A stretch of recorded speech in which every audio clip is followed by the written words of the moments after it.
Good morning and welcome back to Shanti Kunj online classes. So children, we were reading about clothing material. In this chapter we will discuss about today fiber and fabrics. Okay, any clothes made from yarn or fibers by weaving, knitting or felting is called fabric. तो कोई भी fibre हुआ जिससे हम बुनते हैं या फिर जिससे बुनाई करके हम कुछ भी बनाते हैं वो हमारे क्या कहलाते हैं, फैब्रिक कहलाते हैं. Fabric are made of those thread called yarn. जिन थ्रेड से फैब्रिक बनती है उनको यार्न कहते हैं. Yarn consist of very thin strands for और फाइबर्स. तो यार्न बहुत ही ज़्यादा पतले स्ट्रैंड्स होते हैं, धागे होते हैं. Types of fibres. Fibre natural and synthetic. Natural plant fibre और एनिमल फाइबर. सिंथेटिक नायलॉन और polyester. So natural fibers are obtained from fiber of animal coat, silkworm, cocoon, plant, seeds, leaf, stem. Cotton, wool, silk, linen and jute are natural fiber that are used for making clothes. Cotton and jute are obtained from plants while wool and silk fiber are obtained from animal. All plant have fiber in their body structure. तो natural fibre हम animal के coat से, silkworm से, silkworm के cocoon से और या फिर प्लांट के सीड्स, लीव और उनके स्टेम से फाइंड कर सकते हैं, उनसे प्राप्त कर सकते हैं. ऐसे ही कॉटन, वूल, सिल्क ये सारे नेचुरल फाइबर होते हैं जो कि हम कपड़े बनाने में यूज़ करते हैं. कॉटन और जूट हम प्लांट से यूज़ करते हैं, प्लांट से प्राप्त करते हैं. और वूल और सिल्क फाइबर हैं ये हम एनिमल से फाइंड करते हैं. तो all plants have fibre in their body structure. सारे प्लांट्स के में फाइबर्स होते हैं उनके बॉडी स्ट्रक्चर में. जैसे कि cotton and mango have fibre on their seeds. तो कॉटन और मैंगो के फाइबर उनके बीज में होते हैं. Jute plant has fibre in its stem. ऐसे ही banana tree has fibre in its leaf. Banana trees के फाइबर उनकी पत्तियों में होते हैं. Coconut has fibre on the outer covering of its fruit. ऐसे ही कोकोनट में भी फाइबर उसके आउटर कवरिंग में होते हैं, जो भी उसका फ्रूट होता है उसमें. Synthetic fibre the fibre which are synthesized in industry from simple chemical obtained from the petroleum are called the synthetic fiber. तो सिंथेटिक फाइबर हम केमिकल से निकालते हैं जो कि इंडस्ट्रीज़ में बहुत सारे केमिकल्स का यूज़ करके या पेट्रोलियम वगैरह का यूज़ करके हम सिंथेटिक फाइबर बनाते हैं. सम प्लांट फाइबर जैसे कि cotton. So cotton is the most important industrial crop. It has been grown in India for more than 3,000 years. The cotton plant in a shrub. It grows well in black soil and warm climate. It need moderate rainfall. तो ज़्यादातर India में cotton होती है और ये लगभग 3,000 साल पहले से ही होती चली आ रही है. और ये काली मिट्टी या फिर गर्म क्लाइमेट में होती है और इसके लिए मॉडरेट रेनफॉल चाहिए. मतलब ना ज़्यादा बारिश होनी चाहिए ना कम बारिश होनी चाहिए. Cotton fabric are soft and durable. They are good absorbent of water also. तो कॉटन फाइबर होते हैं ये मुलायम होते हैं, ड्यूरेबल, काफ़ी लॉन्ग लास्टिंग वाले होते हैं और इनके लिए वाटर की भी ज़रूरत बहुत ज़्यादा नहीं होती है. मतलब जनरली सिंपल वाटर में हो जाता है. हाउ इज़ कॉटन ऑप्टेन कैसे कॉटन को हम कैसे ऑप्टेन करते हैं. The plant of cotton take about 2.5 months after its sowing to bear white और येलोइश फ्लावर. सो जब हम इसको बो देते हैं उसके बाद तो लगभग 2.5 मतलब 2.5-3 महीने में ये निकलना शुरू हो जाता है और ये येलोइश, इस पे येलो कलर के या वाइट कलर के फ्लावर आते हैं. Cotton is obtain from the small green fruit called the cotton ball. तो कॉटन जो स्मॉल ग्रीन फ्रूट होता है कॉटन के ट्री का, उसमें निकलता है जिसे कि कॉटन बॉल बोलते हैं. The ball has seeds inside which are surrounded by the cotton fibres. तो बॉल बीज के अंदर होता है और इसके चारों तरफ कॉटन के फाइबर्स आ जाते हैं. When the cotton ball are mature they burst open and expose the raw cotton fibre. तो जैसे ही वो मैच्योर हो जाता है वो खिल जाता है लाइक दिस। एंड फिर अब ये जो मिलेगी ये हमें रॉ कॉटन मिल जाएगी। Cotton fibre are collect manually, और इनको हाथों से ही हमें कलेक्ट करना पड़ता है। After this the fibre are send for ginning where the fibre are separated from the seeds. और उसके बाद में इसमें सीड से फाइबर को अलग कर लिया जाता है। This separation is brought about with the help of strong air current. और ये हवा के झोंकों से भी बहुत जल्दी अलग हो जाते हैं। The fibre are clean and made into long thread like strand. और फिर उसके बाद में इसको साफ करके क्लीन करके लॉन्ग थ्रेड में बना लिया जाता है। The fibre are spun using spinning machine to form cotton yarn. The process of making yarn from fibre is called the spinning. Yarn is then made into cotton fabrics we weaving. तो अब क्या करते हैं, spinning machine में इस cotton yarn बनाते हैं। Cotton yarn मतलब जो हमारे इस तरह से इनको लपेट लिया जाता है और इस तरह से हम फाइबर बना लेते हैं, और फिर बाद में फैब्रिक को हम बुनाई में यूज़ कर लेते हैं। Spinning was earlier done by simple hand spindle called टेकली on a spinning wheel called चरखा। तो पहले के टाइम में क्या होता था, चरखे के थ्रू हम इसको काट लिया करते थे। Now days spinning on a large scale is done by machine, और आजकल इसे मशीन से किया जाता है। The weaving process use a loom, और इसके लिए एक लूम का यूज़ करते हैं। वीविंग के लिए मतलब बुनाई के लिए लूम का यूज़ करते हैं। लूम क्या होता है, लूम भी इसी टाइप की मशीन्स होते हैं जिनमें धागा को लगाकर और उनसे हम बुनाई कर सकते हैं। In weaving, the wrapped thread, the length way and the wrapped thread are crossed over one another in a set method in order to weave the required types of fabric। तो इसको करते क्या है कि लूम में जो भी wrapped thread होता है उनको हम अपने अकॉर्डिंग, जैसे कि जिस भी टाइप से हमें फैब्रिक बनाना है उससे हम ये बना लेते हैं। In big industries the weaving is done on the power loom. तो बड़ी बड़ी जो इंडस्ट्रीज़ होती हैं उसमें पावर लूम्स के थ्रू हम बुनाई करते हैं। Uses of cotton, cotton is mostly use for making clothes of various kind, towels, curtain etc। तो कॉटन का यूज़ आप सभी को पता है कि हम कपड़े बनाने में और टॉवल्स बनाने में या कर्टन्स बनाने में यूज़ करते हैं। The blends of cotton with man made fibre such as viscose and polyester are used for as dress material. और इस कॉटन को ब्लेंड करके उसके ड्रेस मटेरियल में भी यूज़ कर सकते हैं। Cotton pads are used in hospital, तो हॉस्पिटल में भी कॉटन का बहुत ज़्यादा यूज़ होता है। Clean and sterilized cotton is used as absorbent in hospital. Bandage is also made of cotton thread. Cotton seeds left after separation of cotton balls are used to produce cotton seed oil. Cotton seed oil is refined and used like other vegetable oil for human consumption।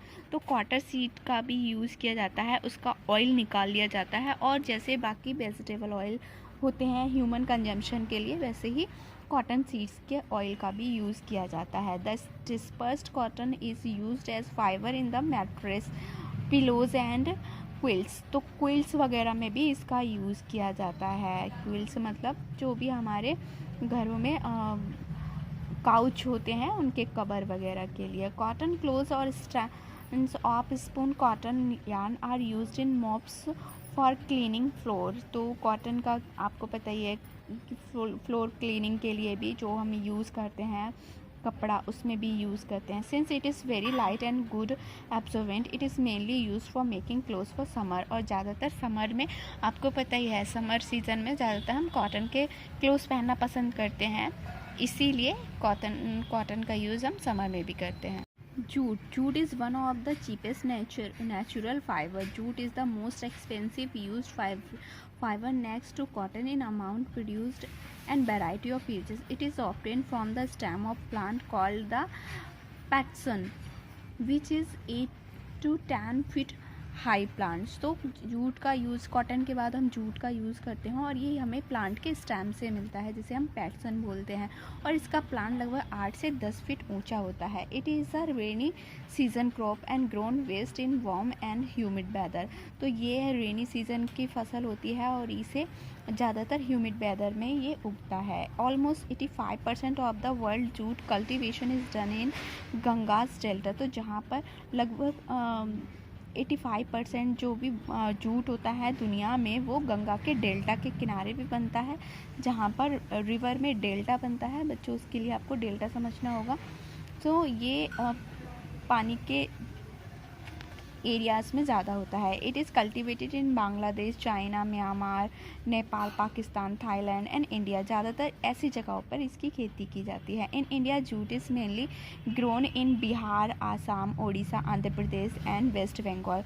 तो India में इन सारे state में सबसे ज़्यादा होता है। सबसे ज़्यादा कहाँ होगा? आसाम में या फिर बिहार, उड़ीसा, ऐसी जगहों पे। Jute is the world cheapest natural fiber. It require an ideal temperature range to 18 degrees centigrade to 33 degrees centigrade and humidity in the range of 70% to 80% to grow well. और इसी तरह से टेम्परेचर रेंज 18 से 33 degree होनी चाहिए और humidity range 70 से 80% तक होनी चाहिए। The jute plant is normally harvested when it is flowering stage. तो इसका कटाई कब होती है? जब इसमें फूल आने लगते हैं। If the plant is allowed to mature then the fibre become very hard. और जब ये प्लांट बहुत मैच्योर हो जाते हैं तो इनका फाइबर बहुत ज़्यादा हार्ड हो जाता है। The stem of the harvested plant are immersed in water for the few days. और फिर उसके बाद में इसकी जो स्टेम होती है उसको काट लिया जाता है और कुछ दिनों तक पानी में भिगो दिया जाता है। The stem, root and fibre are separated by hand. और इसके बाद में स्टेम और फाइबर को हाथ से अलग कर दिया जाता है। This process is called the retting. इसे रेटिंग कहते हैं। The dried fibre are then tied together in small bundles. उसके बाद में जो सूखा हुआ फाइबर होता है उसको छोटे छोटे बंडल्स में बांध लिया जाता है। To make fabrics all these fibre are first converted into yarns. और इसके बाद में इनके फाइबर्स को यार्न में कन्वर्ट कर लिया जाता है। यूजेस ऑफ जूट, जूट का यूज़ ज़्यादातर it is use for making strong packaging material such as gunny bags, ropes. तो ज़्यादातर इनको गनी बैग्स में, जो भी हमारे यहाँ जो थैले होते हैं उसमें, या रस्सी वगैरह बनाने में इसका यूज़ करते हैं। जूट फाइबर कुछ इस टाइप से लगता है। जूट का प्लांट कुछ इस टाइप से होता है। Next is some animal fibres. तो एनिमल फाइबर, सिल्क। तो सिल्क आप सभी को पता है, लास्ट क्लास में भी मैंने आपको बताया था कि कोकून से हमें सिल्क मिलता है। और सिल्क की खेती करने वाले को हम इसकी प्रोडक्शन को हम सेरीकल्चर बोलते हैं। Silk worm is rear on mulberry leaves for the production of the silk. तो ये मलबरी की पत्तियों पे होता है। मलबरी मतलब शहतूत जिसे हम बोलते हैं, उन पे होता है। A caterpillar has from a egg of silkworm as it mature it spins a continuous thread up to 800 meter long to make a cocoon around itself। तो इसमें होता क्या है कि जो सिल्कवॉर्म का एग होता है वो कैटरपिलर जब हैच कर जाता है तब वो उससे हम थ्रेड बना लेते हैं और इसे लगभग 800 मीटर तक की लंबाई में एक कोकून से हम थ्रेड बना सकते हैं। At this stage silkworm are killed by the dipping the cocoon in boiling water. और इसके बाद में क्या करता है कि कोकून्स को गर्म पानी में डुबो दिया जाता है जिससे सिल्कवॉर्म मर जाते हैं। This kills the insect and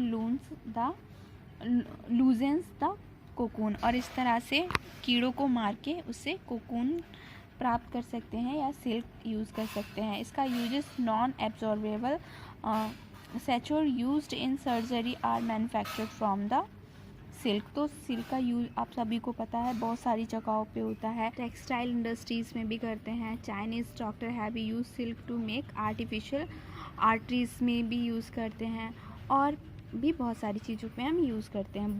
bull is another natural fibre obtain from the hair of animal like sheep, camel, goat. तो इन सारी चीज़ों से, कैमल से, शिप से या बकरी जो होती हैं कश्मीरी बकरी, उनसे ऊन प्राप्त करते हैं।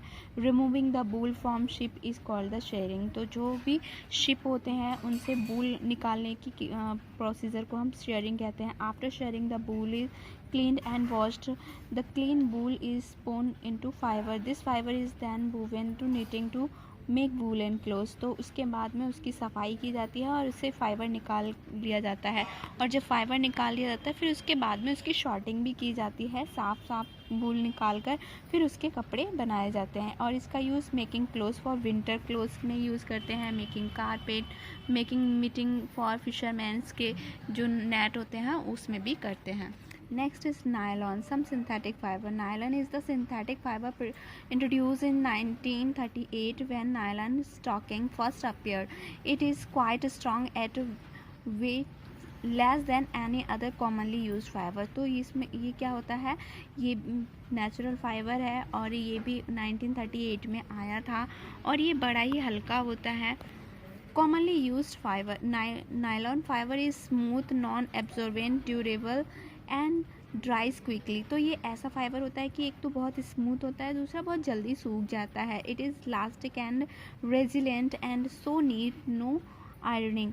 Nylon melt at high temperature. तो ये क्या होता है कि इस पर हम प्रेस नहीं कर सकते, आयरन नहीं कर सकते, क्योंकि ये बहुत ही जल्दी पिघल जाता है, हाई टेम्परेचर पे बहुत ही जल्दी पिघल जाता है। फिर है polyester. It is a synthetic fibre produce cheaply by the reaction of diabacic acid with dihydric alcohol. It is strong fiber resistance to crease and thus keep its shape. Polyester is strong, light and weather resistant. तो ये भी एक ऐसा fibre होता है जो कि बड़ा ही स्ट्रॉन्ग होता है और हल्का भी होता है। Development of clothing material. So कपड़े बनाने के लिए कुछ स्टेज दी हैं। Number 1, during this stage plant fibres such as cotton, flax, nettles and inner bark of trees were use to obtain cloth. तो कपड़े बनाने के लिए सबसे पहले हम प्लांट के फाइबर का यूज़ करेंगे। सेकेंड स्टेज में, during this stage fibre from the animal such as wool, silk were use to obtain cloth. और सेकेंड स्टेज में हम जो एनिमल फाइबर होते हैं उनसे वूल, सिल्क वगैरह यूज़ करते हैं। थर्ड स्टेज में, this stage begin towards the end of the 19th century. और ये 19th सेंचुरी के बाद की हिस्ट्री है।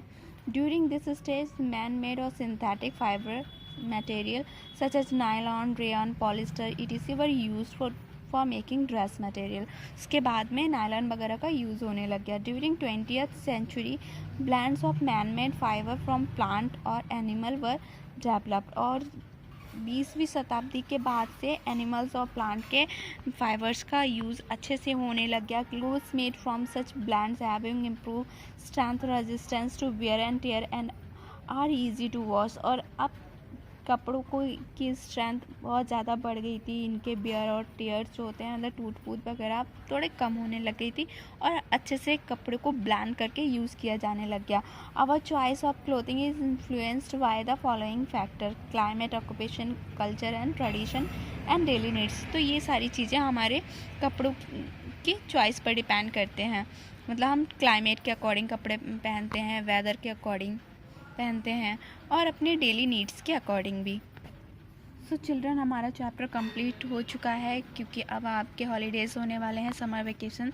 तो इसलिए अब मैंने ये चैप्टर आपका कंप्लीट करा दिया है। आपको करना क्या है, आपको होमवर्क में फिलअप्स करने हैं, ट्रू एंड फॉल्स खुद से करने हैं और इसके आंसर खुद ही करने हैं। ये आपका समर वेकेशन का भी वर्क है। ओके चिल्ड्रन, तो अब नेक्स्ट क्लास हम जुलाई में करेंगे। तब तक के लिए बाय बाय, ध्यान रखना अपना।